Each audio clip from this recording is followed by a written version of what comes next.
Bonjour et bienvenue au 17e exercice de notre défi pour trouver sa mission de vie.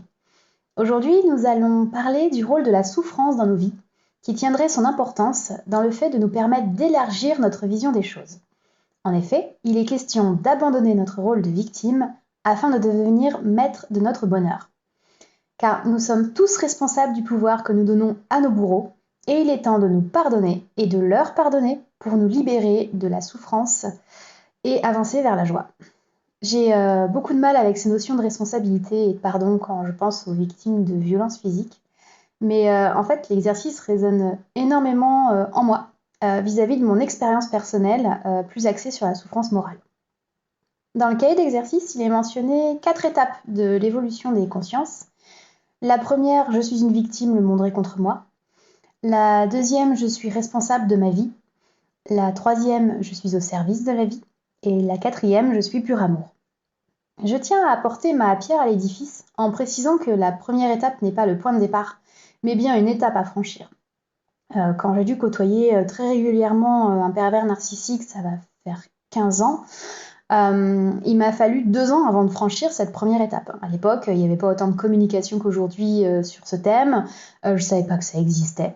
Et comme j'ai dit dans ma précédente vidéo, toute ma scolarité, je me suis conformée par confort à ce qu'on attendait de moi. Tout ce que je voulais à l'époque, comme une sorte d'échange standard de bons procédés, c'était d'être acceptée. Alors, je vais pas vous faire une vidéo axée sur les pervers narcissiques. Aujourd'hui, il y a de la doc. Donc pour résumer, c'est des gens hyper charmants. Et une fois que vous êtes cerné, c'est parti pour l'ascenseur émotionnel. C'est la danse des compliments, reproches, mensonges, humiliations et diverses joyeusetés. De la violence morale en fait. Je ne sais même pas si on peut se rendre compte de l'impact psychologique que ça a sur les victimes quand on l'a pas vécu. Moi, je comprenais pas ce qui m'arrivait. J'étais tout le temps dans le doute. Quand je faisais blanc, ils me reprochaient de pas avoir fait noir.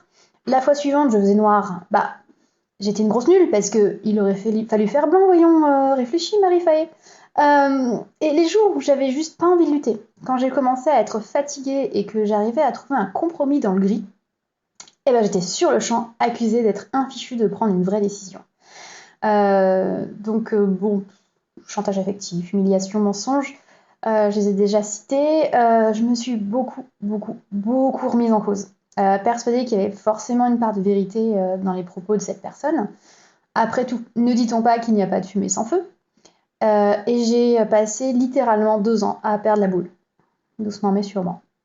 Et un jour j'ai compris. Je suis tombée sur un article, ça devait être sur Doctissimo à l'époque. J'ai compris que ce qui se passait n'était pas normal. J'ai compris qu'il y avait un problème, que ce problème ne venait pas de moi, et que j'étais victime d'un pervers narcissique. Et là, à ce moment-là, une grosse partie de la pression que j'avais sur mes épaules qui s'est envolée. Elle est partie en fumée, mais direct. J'ai commencé à en parler autour de moi, j'ai rejoint une communauté de victimes, j'ai obtenu du soutien, j'ai retrouvé l'énergie de lutter, parce qu'à l'époque, je commençais à avoir des idées un petit peu noires.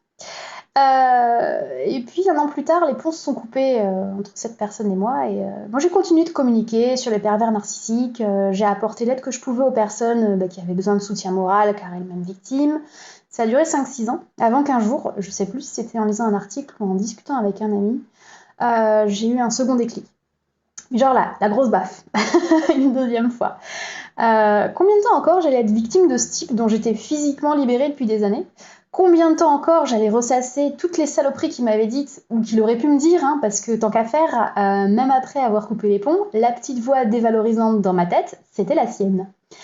Or, il était strictement hors de question que je sois victime toute ma vie. C'est vraiment à ce moment-là que j'ai franchi la deuxième étape et j'ai décidé d'être responsable de ma vie. Oui, j'avais été victime, et ça avait été super important de le reconnaître.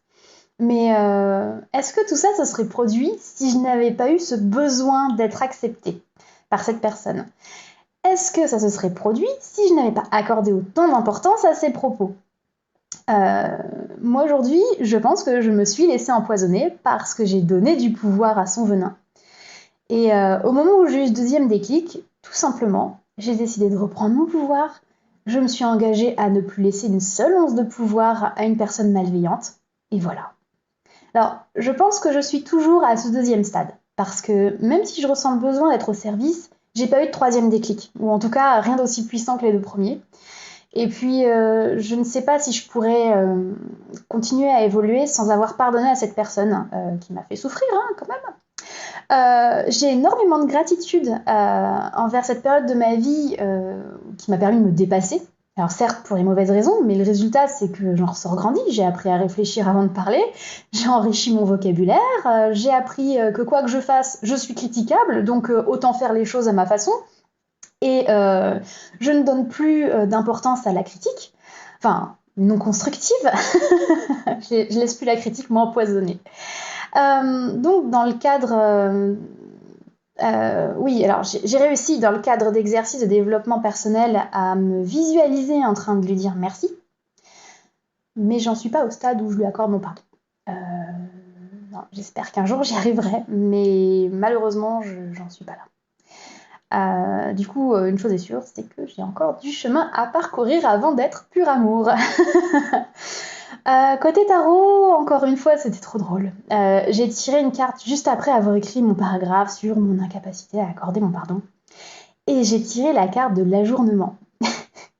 Donc, cette carte représente une personne qui vit dans le gris et qui voit un monde de couleurs par sa fenêtre, mais qui reporte sans cesse sa sortie et qui reste donc au stade du gris. Alors que le jour où elle se décidera de sortir, elle se demandera pourquoi elle a attendu si longtemps avant d'agir. Bref, il faut cesser de tout remettre à plus tard.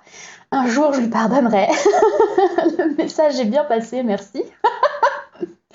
Voilà pour aujourd'hui. Je vous retrouve demain pour le 18e exercice du défi.